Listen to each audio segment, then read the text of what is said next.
Sa second quarter social weather survey ng SWS ngayong taon, naitalang bumaba ang bilang ng mga pamilyang Pilipino na nakaranas ng gutom sa nakalipas na 3 buwan. Sa pinakahuling tala ng social weather stations, nasa 20.3% ang bilang ng mga pamilyang nakaranas ng involuntary hunger noong Hunyo, mas mababa sa 23.2% hunger rate noong Marso. Kabilang sa mga bumaba ang hunger rate ay sa Metro Manila, Balance Luzon at Visayas.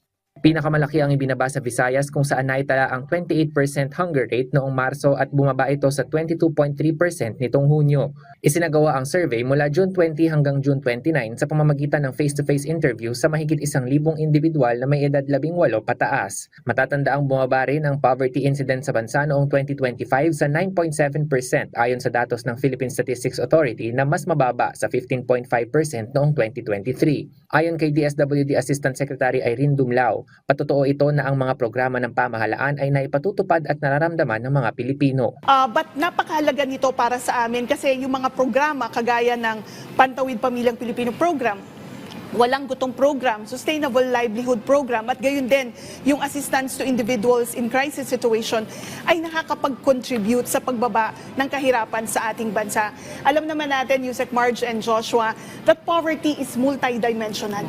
Kaya kinakailangan na tugunan natin yung pangangailangan ng bawat sektor, particularly of the poor, vulnerable, and the marginalized. Sa Walang Gutom program, binibigyan ng mga kwalipikadong households ng 3,000 pesos per month na nilaload sa mga card na magagamit nila pambili lang ng masusustansyang pagkain.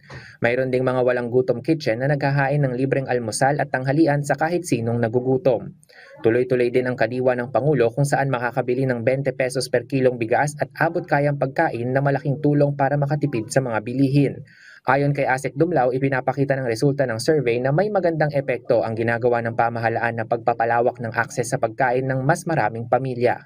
And of course, alam naman natin na yung kagutuman nakakaapekto sa productivity and performance ng mga bata and of course ng mga adults, lalong-lalong na sa kanilang pagtatrabaho o paghahanap buhay.